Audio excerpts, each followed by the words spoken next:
Good evening. Welcome to tonight's show, Childbirth Options, Conscious Choices, and Labor Assistance. My name is Amanda Sawiris-Yeager. I am the producer of tonight's show, and I am a doula and hypnobirthing childbirth educator. I would like to welcome tonight's guests who are here to talk to me about the array of choices available to birthing women. Diana Paul is executive producer of Sage Femme. Lorenza Holt is the director, good evening, of the doula program with the Cambridge Health Alliance. Claudia Hayden is an arts administrator and a new mother. Welcome. Thanks, Amanda. We are here today because many women may not be aware of the choices that they have for giving birth in this country.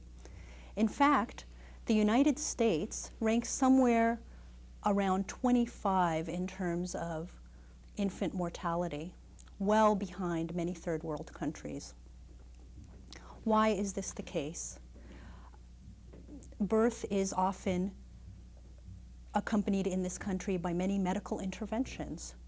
We are all here because we are in the field of childbirth education and in the field of being committed to helping women have the most empowering birth experience that they can. Birth is normal, natural, healthy. It's part of a woman's reproductive cycle. Women know how to conceive babies, they know how to grow babies, and they know how to give birth.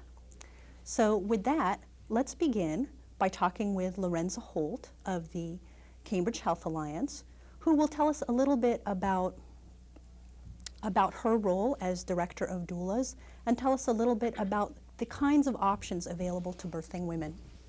Lorenza. Good evening. Thank you for inviting me tonight. It's an honor to be here.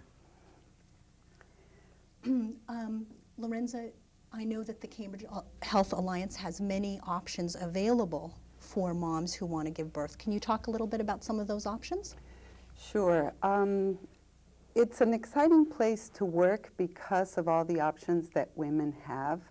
The Cambridge Health Alliance consists of a few hospitals, Cambridge Hospital, Somerville Hospital, Whidden Hospital, and within that institution there is a Department of Obstetrics and Gynecology that also includes, well, it includes obstetricians, it includes family doctors, and it also includes a very strong midwifery practice. For the women who see the midwives at the Cambridge Health Alliance, those women then have even more choices. The women who see a midwife have a choice of either giving birth at Cambridge Hospital, which is a very lovely community-type hospital that tends to be more low-tech, more a community-type hospital where the midwives attend about 50% of the births. So it's a very strong midwifery presence at Cambridge Hospital. They might even attend more than that, but let's say 50%. But there's also this wonderful place called the Cambridge Birth Center that is also part of the Cambridge Health Alliance. And the Cambridge Birth Center is a freestanding birth center that has been nationally certified as a freestanding birth center. It's across from the hospital in a beautiful Victorian home where women can come to get prenatal care at this house. So women who come to this place are welcomed in a very warm, reception kind of way. And then the women, when they give birth at the birth center, they're giving birth, it looks more like a bed and breakfast, let's say. There's queen-size beds, there's beautiful tubs. It's like home, but not quite home. And because we're part of the Cambridge Health Alliance, then any kind of insurance that women might have, they can cover their home-like birth by being able to utilize their health coverage. So it really gives women a lot of options, a lot of choices, and we are able to talk to women on a regular basis about what kind of birth experience would you want to have and how can we support you in that important journey. So I really love working there for those reasons.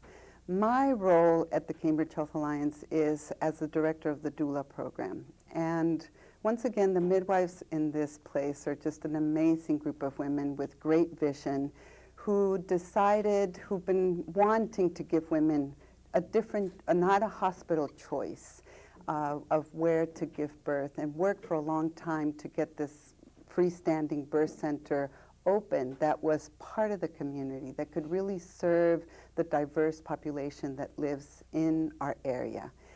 And so when I was hired to do outreach in the diverse communities that we serve, and the midwives wrote a grant to begin a doula program. So that was in 1995. And since then, we've created this beautiful, lovely program where we go out into the communities that we are serving, and we outreach women who want to be with women in labor.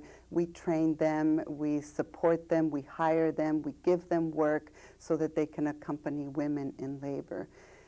At this point in time, we have like an 11-language capacity in our program of community women who carry a beeper, who are on call for a woman or for a group of women so that they can be with them in labor, and give them, once again, give them the voice, give them the opportunity to express what's important to them, and give them, just support them, love them through that process.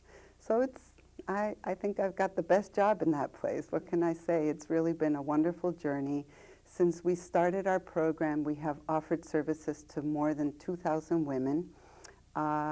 We are with them. We meet them prenatally. We're with them in labor. We love them. We support them. We listen to them. We try to empower them. We congratulate them. We admire them.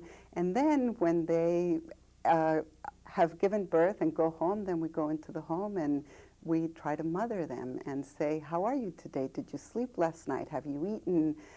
So that is the role of the doula, or at least the doulas in our program.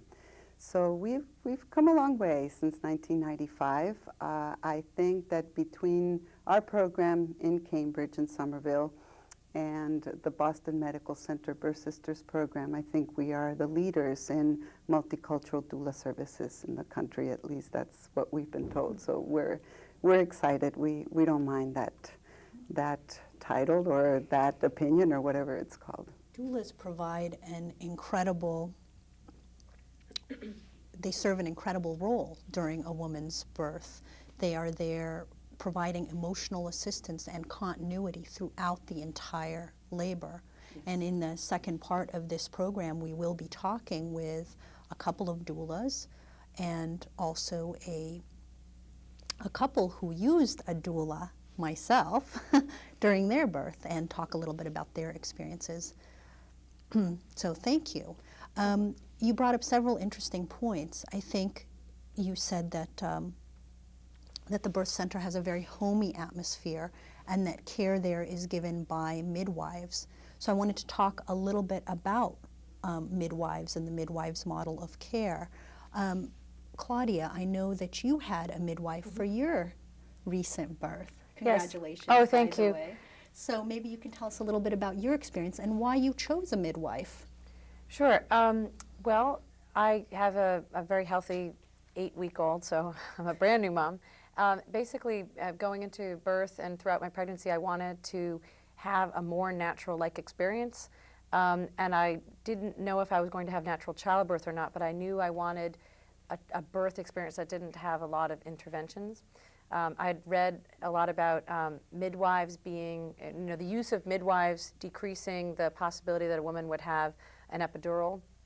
Also that, when women use midwives, they enjoyed their birth more, felt more nurtured and all of that. And I've had struggles with surgical experiences that were not pleasant, and so I really wanted to have another woman and a less sort of doctor-oriented experience. And given that my pregnancy was a garden variety, healthy pregnancy, I saw no reason no reason to actually have an obstetrical provider, and that a midwife was going to be a great experience because it was going to be more natural.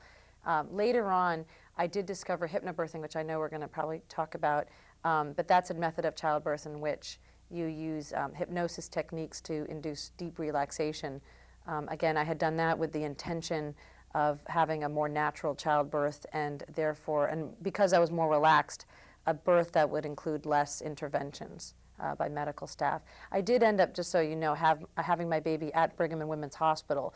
So I'm an example of someone who maybe didn't want to have a home birth or something quite so homey, but wanted the security of a hospital, but the intimacy of a midwife as well as the care that a midwife would provide. Great. Diana, I know that you have a lot of experience in the birthing field in a number of capacities. A little later, we're going to watch a video that you produced called Birthday, and it's an amazing and beautiful video of a home birth in Jalapa. Jalapa, Mexico. In Jalapa, Mexico.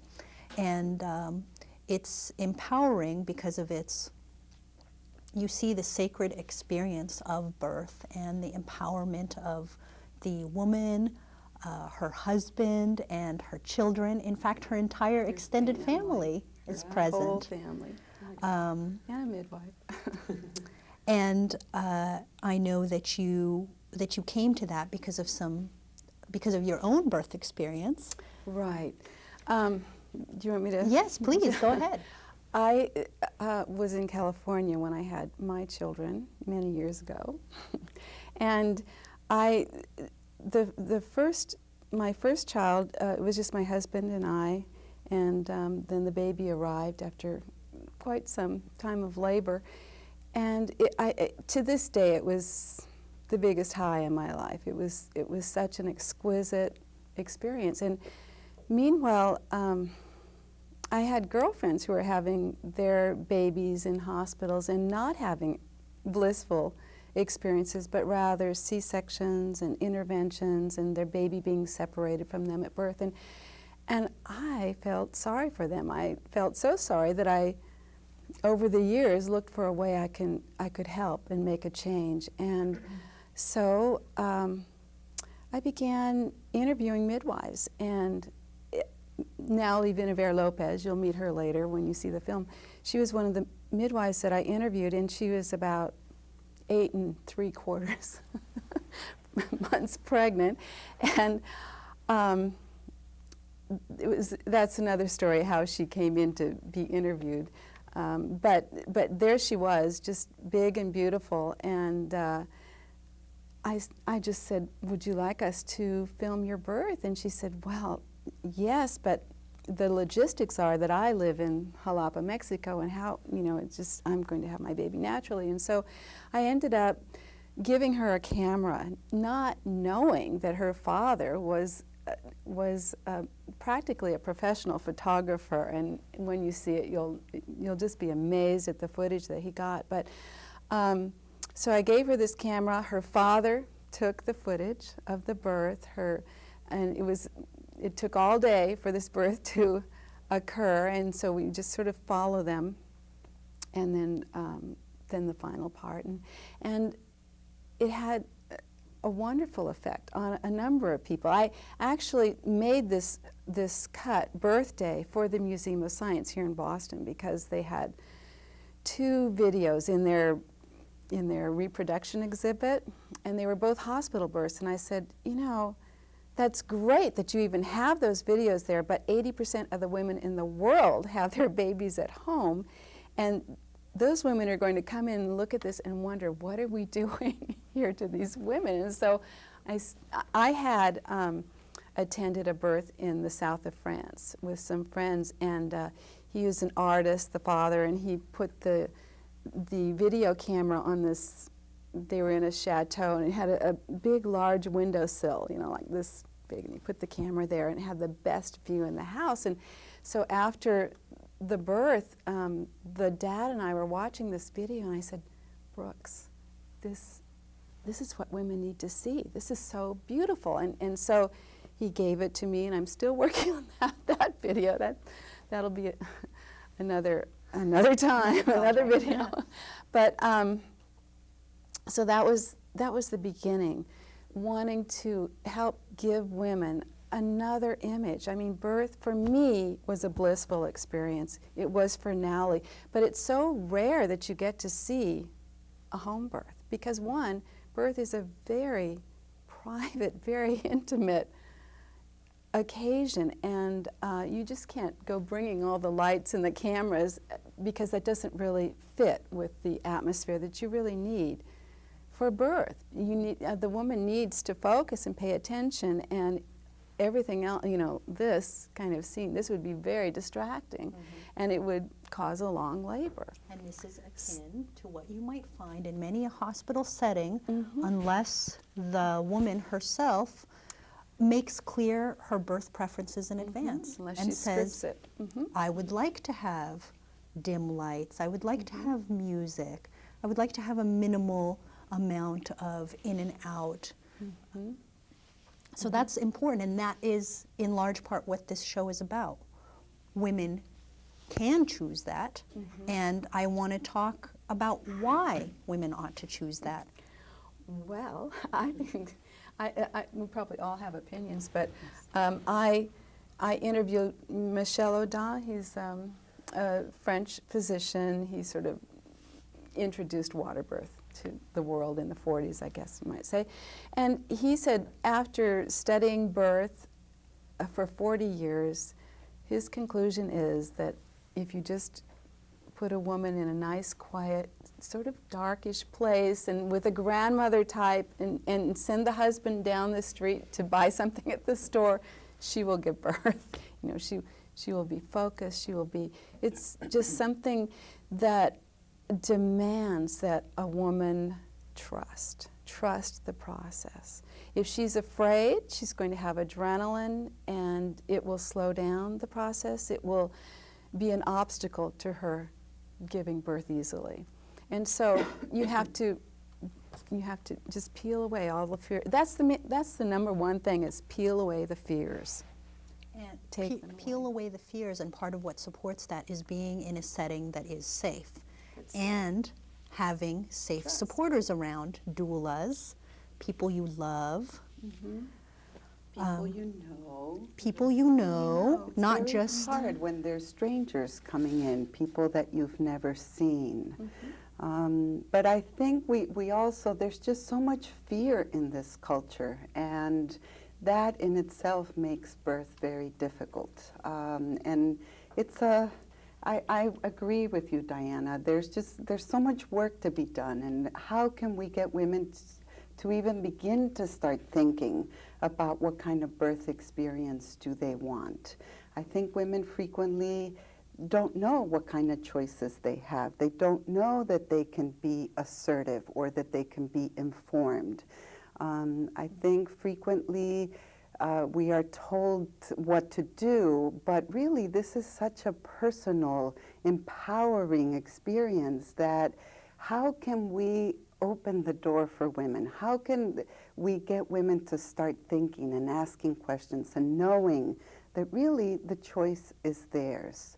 Penny Simkin, who's another one of the leaders in the doula world or childbirth education world, did a study where she interviewed women 20 years later. She was a childbirth educator and went on to interview women 20 years later about their births. And she was astounded by the memory that women have of their births. Women remember giving birth. They remember the positive things. They remember the negative things. The pain is not what we as women remember, but the power of giving birth, the transformation, our birth as women, as mothers, it is such an important experience that I think we owe it to ourselves when we are thinking of having children to really learn about what choices do we have, what is right for me, and how can I create that environment for myself so that I can have the kind of experience that I want to have. And I'm not talking about I want an easy, fast labor, because we have no control over that. But women who are heard, who are supported, who are loved and who feel safe can then enjoy the experience of birth. And that is what I love about Naoli's birth, is that this is a woman who is enjoying her birth experience, who is feeling it, cherishing it, welcoming her family. It is normal, it is real, it is powerful. And that's why I do the work that I do. That's my hope. I had my second baby at home, and I'm not the same person as a result of that birth. And like you, I want other women to feel that high, because that high does not go away. I discovered something about myself that, hey, there's a lot to me. I'm powerful. And I think that all of us as women have the gift, that birth gives us that gift of figuring that about ourselves. And it breaks my heart when women are more afraid of the pain than of the power. I think that we're not accustomed to feeling just so powerful, and sometimes maybe it's intimidating. And maybe some women are ready to have that experience and some women are not, and that's okay. But at least think about it. At least know that there are choices there. So I agree with what you say, Diana. It's just an amazing experience. It should, I don't know, it's just wonderful. Birth is positive. It is normal. It is terrific. Birth is positive and normal, and I think one of the important things is that we start to share the positive birth stories. Yes. That's part of what we're here for tonight, and also to introduce the concept that in fact one does not have to be afraid of childbirth. Hypnobirthing, which is what I teach, and I teach it because I took a hypnobirthing class when I was preparing for the birth of my baby, is a wonderful childbirth education method because it shows you images of women who are having comfortable childbirths. They're not talking about the contractions they're experiencing, but rather they're thinking of them as surges or waves that they're riding. They're thinking of what is happening in their body, not as ripping them asunder, which is what the media would have us believe is happening, but opening and releasing and allowing the baby to be breathed out and born. So it's important that we replace the negative images with ones that are more positive. Claudia, we just have a couple of minutes, and I wanted to sort of hear a little bit more about your birth and how hypnobirthing helped you to birth without fear. Well, okay, I could say that starting off, I did have a lot of fear. And so I know that the hypnobirthing worked because I might not have had natural childbirth without it.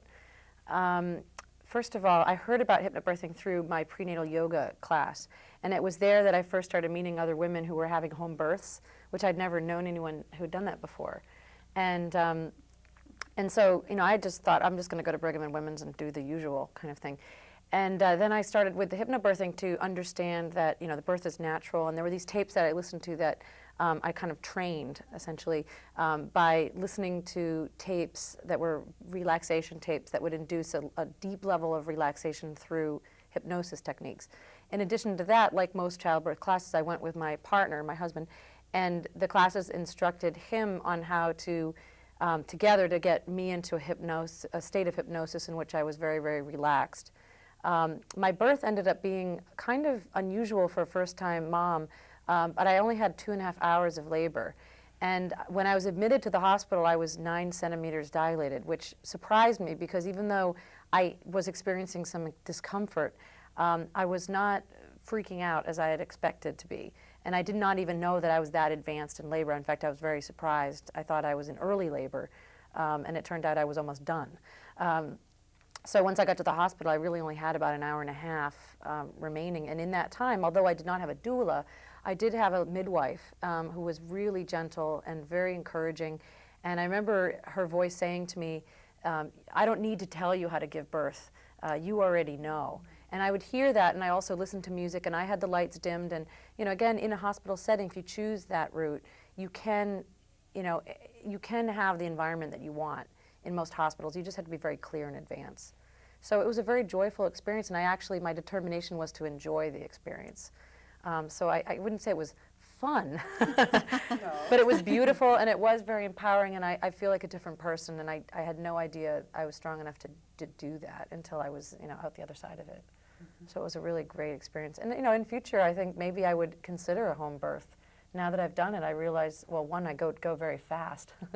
I better know how to do it. But secondly, that it is very natural, and it's great for your birth partner, someone with you, to see you go through that and be there for you and not feel like they're on the sidelines looking in. So. And that's the gift that we give ourselves. Yeah. And your baby too, because you're not passing any drugs to the baby. And he breastfed right away, which I know Right. sometimes when you have a lot of medication, the babies can come out a little dopey and they have a hard time latching on. And he came out and he had a good lusty squall, and and he was ready to go, and it was a really beautiful experience to have that immediacy, and he wasn't taken away, and they really let you have him immediately rather than have to give him off to be measured and everything, and then not have the contact immediately. So having a natural childbirth is good for us and good for our babies. Right now we're going to go to the video birthday, and we will see a natural childbirth in a beautiful setting. Let's go to the tape.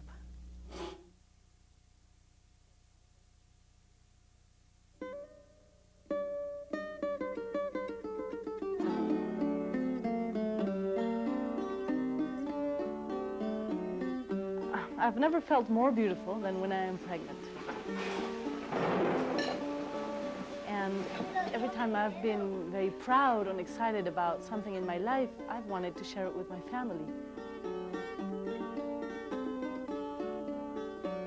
My name is Naoli Vinaver Lopez, and I am a mother, and I am a wife, and I am a midwife,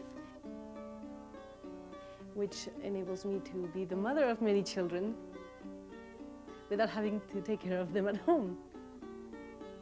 We live in Jalapa, very close to Jalapa, which is the countryside in the state of Veracruz in Mexico, south. And it rains a lot, it's very humid, it's very lush, it's green all year.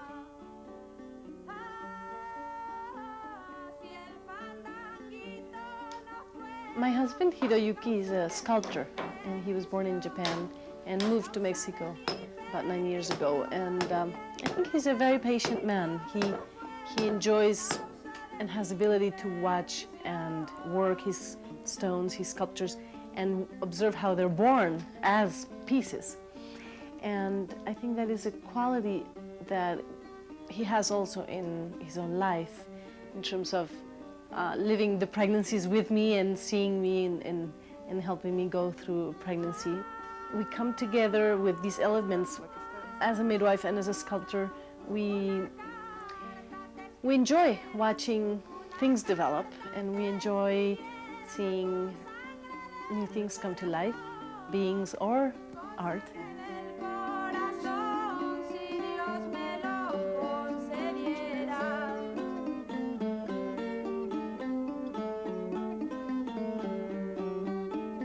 The day of the birth, to me, couldn't have been without my family. It felt as if it was an event that we all had to share together.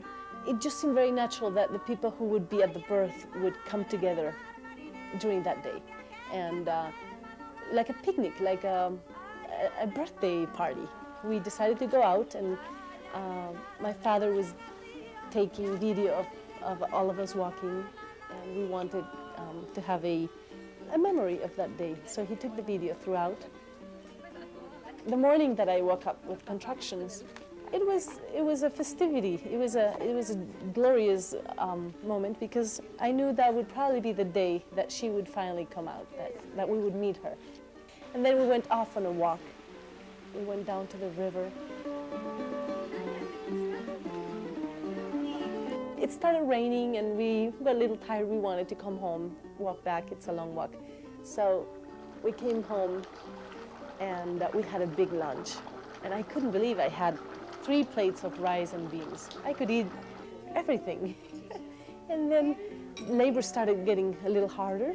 Nothing very much, but just, I could feel the contractions. I had to stop my conversation. I had to get up from the table and concentrate. So I walked, and I started going around, and I realized very soon that when I was walking towards my husband, the sensation in my womb felt as if the sun wanted to burst out of my belly. And if I looked at him, it was very clear as if it was our love that was swollen inside my belly and that was just wanting to burst out. And as I turned around to walk back the other way, it kind of felt like pain. And I realized if I look into his eyes, it feels like love bursting out. And so I just mentioned it to him, and soon enough he was walking with me, holding me, and he was walking back, and I was walking forward, just looking at him. And we walked together, and I think that was his way of making sure it only felt like love bursting out and not so much like pain.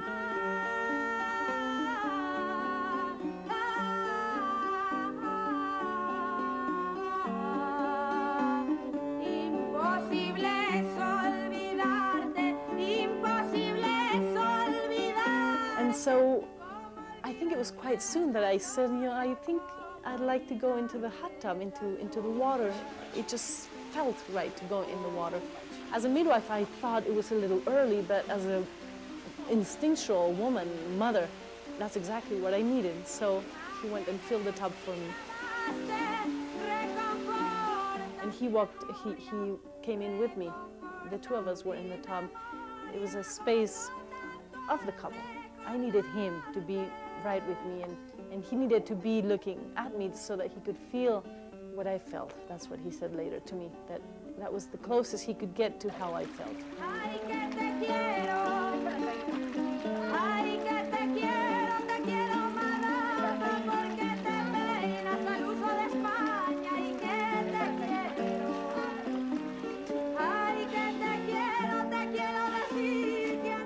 And I started blowing, just blowing air so that I wouldn't push so hard and I wouldn't tear.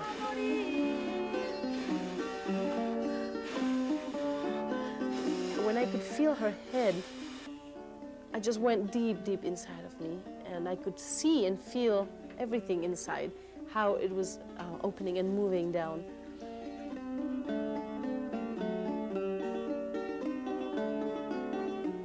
By then, Ty, our older son, was getting his clothes off. He was ready to jump in with us, and I just remember saying for a moment, "You're not coming in quite yet, are you?" And he said, "No." So, but I just felt that he was completely present. He was there with me. Once in a while he said, "You can do it. You're doing it. If you could with me and my brother, you can do it with this new baby too." Women giving birth, if you just give them a space, they will know exactly what to do. Women have inside the deep knowledge of how to move, exactly when to push, how to push. The body who's made this baby knows exactly how to get it out of the body and give birth.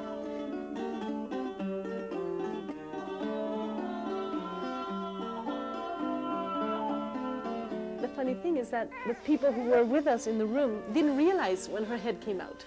It was actually, I think, a very peaceful moment when she came out.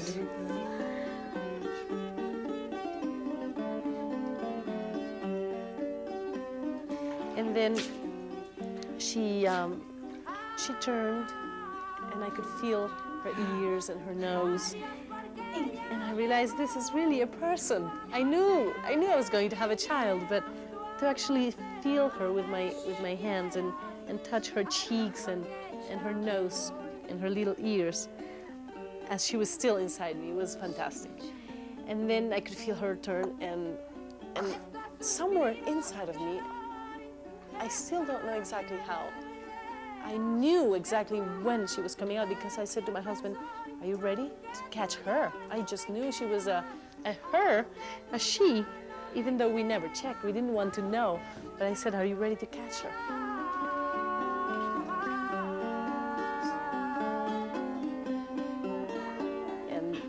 And with 4 hands, we just brought her up.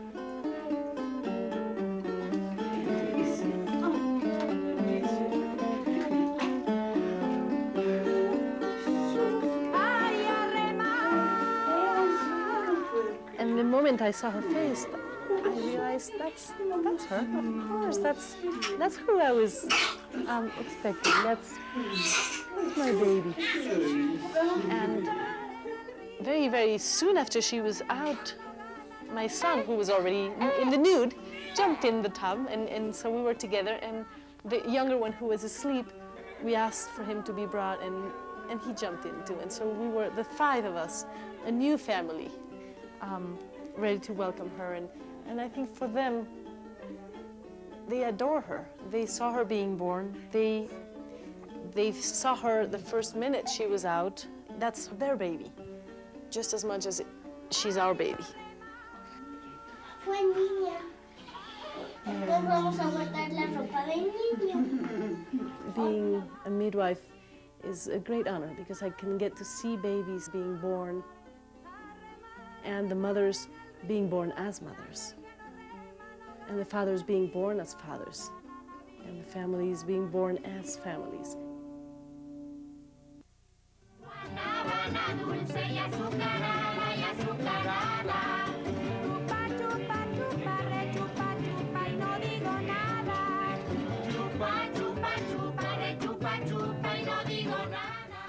Well done.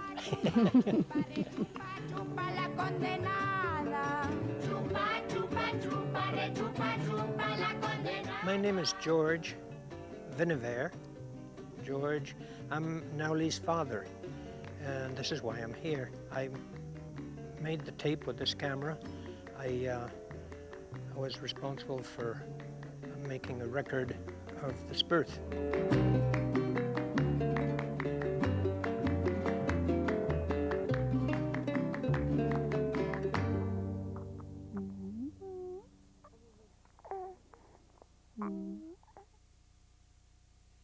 Welcome back. I'm Amanda Sawiris-Yeager, hypnobirthing educator and doula. This is our show, Birth Options, Conscious Choices, and Labor Assistance. I have with me in this segment of the show a couple of doulas and a couple who used a doula, myself actually. Mirza Lugardo is a doula with the Cambridge Health Alliance. Angela Silva is also a doula with the Cambridge Health Alliance and a new mom. Congratulations. Thank you. And Silvana Weinstein and Damon Weinstein are both new parents, and they used a doula for their birth. Welcome.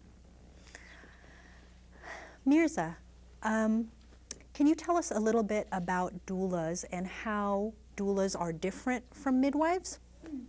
Well, I think that the doula is the only person in the room who really remains with that person, because with today's healthcare management organizations and the demands that they have on time, midwives sometimes really have to go from room to check on other patients.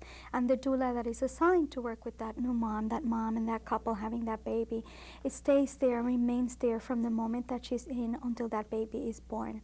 In our setting, we don't leave until that baby is actually latched on successfully and is breastfeeding, and we are sure that everybody's peaceful and homey and doing okay. Of course, as doulas are not midwives in the sense that we are not going to be doing the medical and technical pieces of that. But I think that doulas are what I call ourselves also many times as angels of the energy of the room, angels of the connection, of the emotional, bringing up that dad and that mom that are going to become having a new baby, having a new family, and becoming that in the process. So I think that those are main differences between a doula. Some people call us labor coaches, others call us birth sisters. So that's what I think the main differences are between the midwife and the doula. You're there the whole time. Correct. And you're there to guard the energy of the room. Yes. Is that Yes. safe? Now, do you meet with a couple ahead of time? Many times in our program, we try to definitely have what we call the prenatal visit, when we get to meet the father and the mother, or just the mother sometimes. And when we talked about what is your birth dream, what's your birth wish, what would you like, what would you not like, and also to get to know each other and how comfortable that person is with certain techniques and things that we may do. So we like to go to the home and do that. On some occasions, the need is so great that the mother just comes into the hospital and one of us is called. And at that point, we make that first connection. Some people think, how can you connect with somebody you haven't met before? But I think that at that moment, if you do this from the heart, you're able to connect heart to heart, mind to mind, and body to body with whatever language that woman speaks or no language that that woman doesn't speak, and work with her that way. You speak another language? Yes, I also speak Spanish. I think I speak Spanish more than English. Okay, thanks. So Silvana, I know that you gave birth 7 months ago because I was there. And you are, I think, a great example of somebody who really thought about the kind of birth that they wanted. And although things may not have worked out precisely the way that you had planned for, it seems like you had a very thoughtful and planned out birth. Is that accurate? It was definitely, there was a lot of thought that went into it. There was a lot of preparation and education. There was a lot of reading that I did. There was a lot of classes that both Damon and I took. And we actually were planning to have a home birth, and went through, I guess it was almost 7, it was 8.5 months with a midwife, and I had preeclampsia, so I ended up in the hospital. And I was actually very scared about a hospital birth. I'm a nurse, and I've seen a lot of things take place in hospitals that I didn't want to take place at my own birth. And I found out 3 days before, was it 3 days? 2 days before we needed to go into the hospital. And it was 3.5 weeks prior to my due date. So that I needed to go into the hospital. And my midwife actually gave my care over to my obstetrician. We had a backup, we had an obstetrician backup, which I'm very glad that we had, because it made the birth in the hospital an easy transition. I was able to, he knew me a little bit. I went to see him several times before the birth. So. Mm-hmm. So you had a plan for what you were going to do, but you had a backup plan too. And it's, I think, pretty notable that you met with an obstetrician in advance, you know, as a backup. So I wanted to comment on that. Damon, you were present for the entire birth, and I know that you helped to create a special environment there, and I thought maybe you could talk about that. And also, I particularly wanted you here because I know that many fathers or birthing partners are concerned that their role may be usurped by the presence of a doula. They think, hey, I'm there. Why do we need a doula? Why do we need another person in the room? So if you could talk about both those things, that would be great. Sure. Well, my experience was of arriving in the hospital and feeling, in a lot of ways, bullied by the hospital. I mean, it seems like they are all a team and in some sense speaking with one voice. And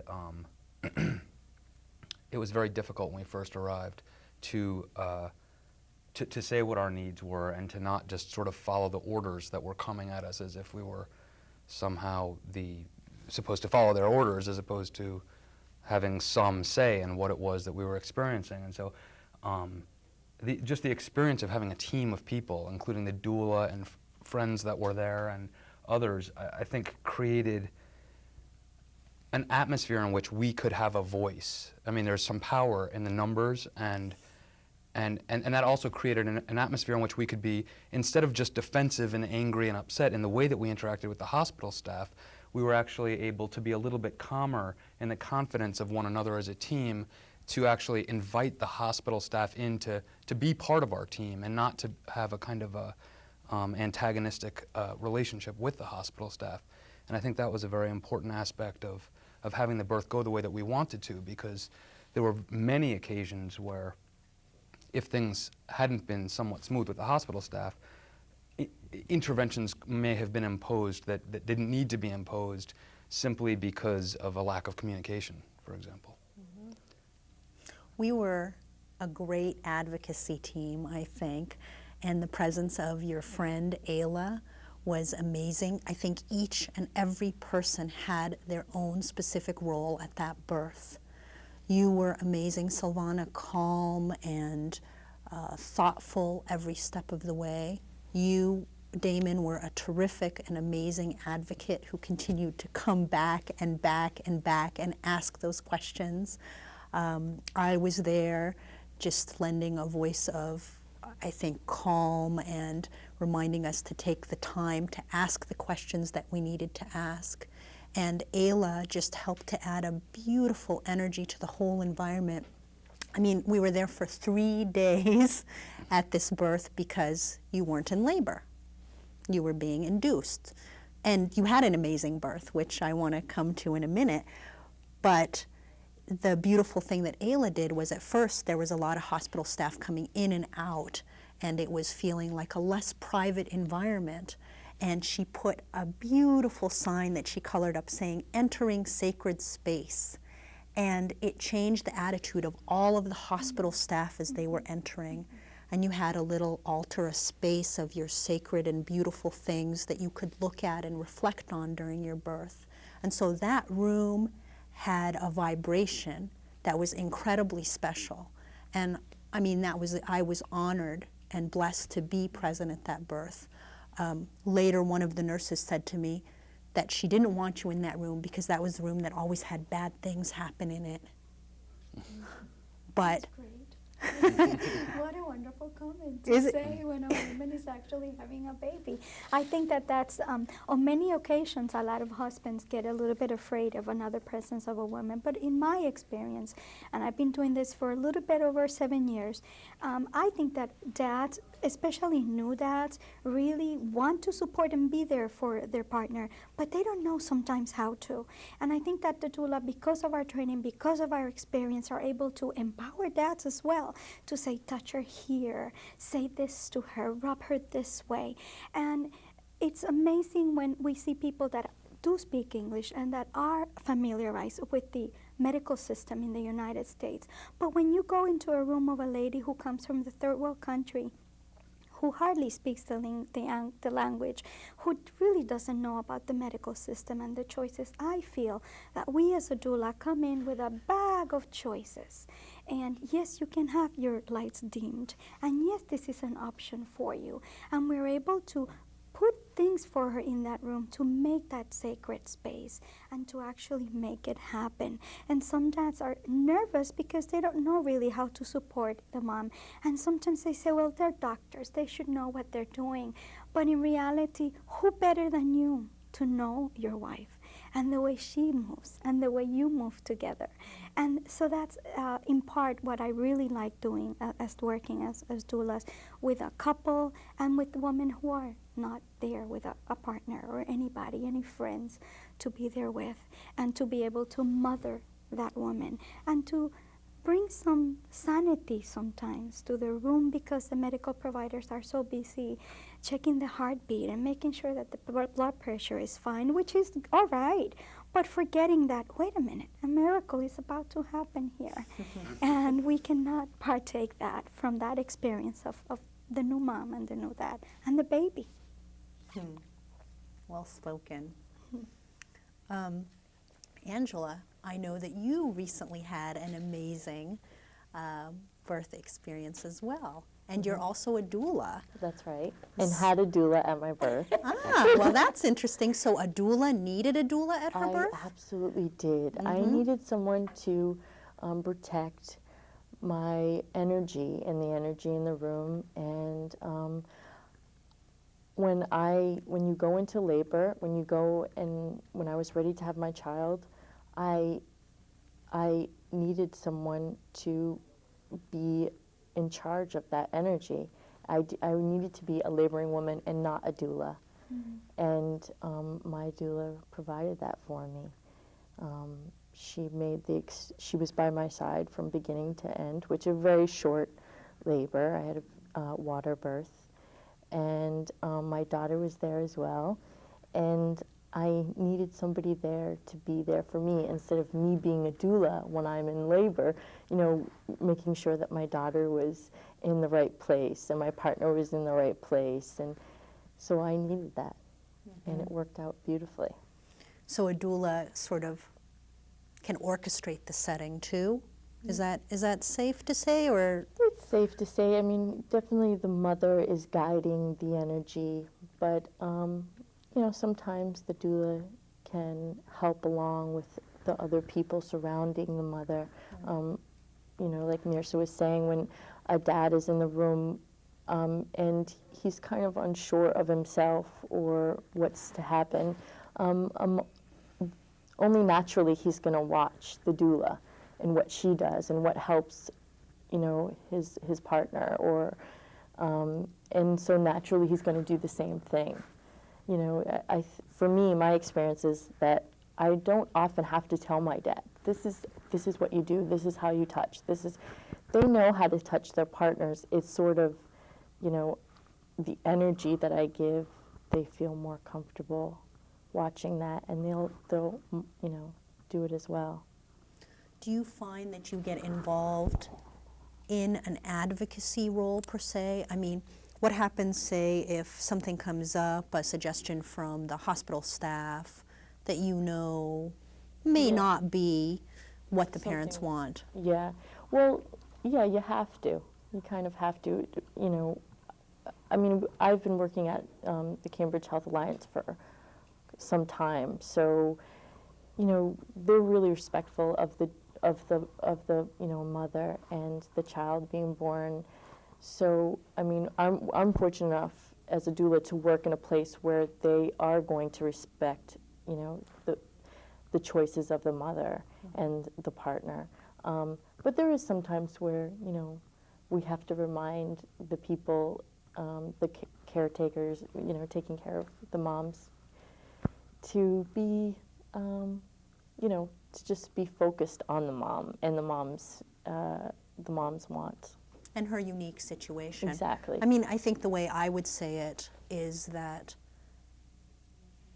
I'm in a team with the parents and with the hospital staff, with the obstetrician, if that's who the caregiver is, whoever it is, we're all there for the same reason, a healthy and safe baby. And so I find that if something comes up and I know the parents have expressed some other wish, I might just remind the parents to take a few minutes to discuss it amongst themselves.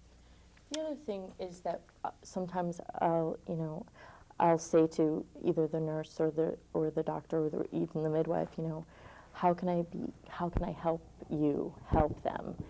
And sort of that changes everything for them. Instead of me being just, you know, I'm here to sort of defend the mom or defend the parents, I'm to remind them that I'm here to help you as well. I'm here as a team. I really like to put the advocacy role, not as the advocacy word, because I think that's sometimes it means that you're advocating or defending against something. I really like to say that we are guardians of the energy of that room. And when we are guardians of that energy, sometimes, yes, we have to bring choices and ideas that we didn't think about, because sometimes you do not necessarily need to be monitored every single time, every single minute.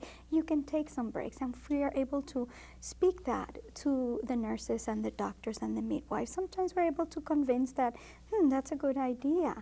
So it's interesting because sometimes they've done things the same old way, that if you're able to say, well, let's see if we move this place, or maybe we can sit her down, and if that's okay, we're able to connect that way and advocate in terms of introducing a new idea that we sometimes negotiate. And sometimes I find myself as a doula in the room making a lot of interpreting services, but we're all speaking English.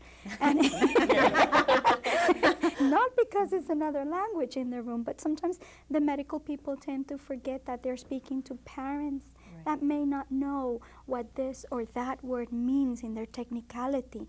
And when we are going through that process, we are so overwhelmed with so much emotions and feelings that we need to step back a moment and understand what was being told to us. And I think that we are also doing that on many occasions. So, stepping back a moment, conscious choices, thinking about what you want and creating a sacred space. Yes.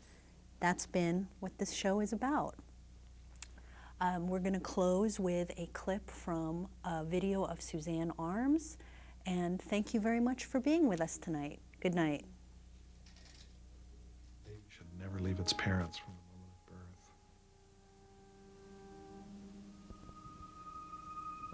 The way babies are meant to be is with their mothers, skin to skin, between their breasts, the outer womb. They've just been in the inner womb for 9 months, but we think somehow we have evolved technologically to where we're beyond that, and so we lose instinctual wisdom. Birth is a magical time of bringing a new human consciousness into the world. When that baby's brain is ripe for the first impressions of what it's like to be on Earth, and how it's done affects that baby for the rest of its life.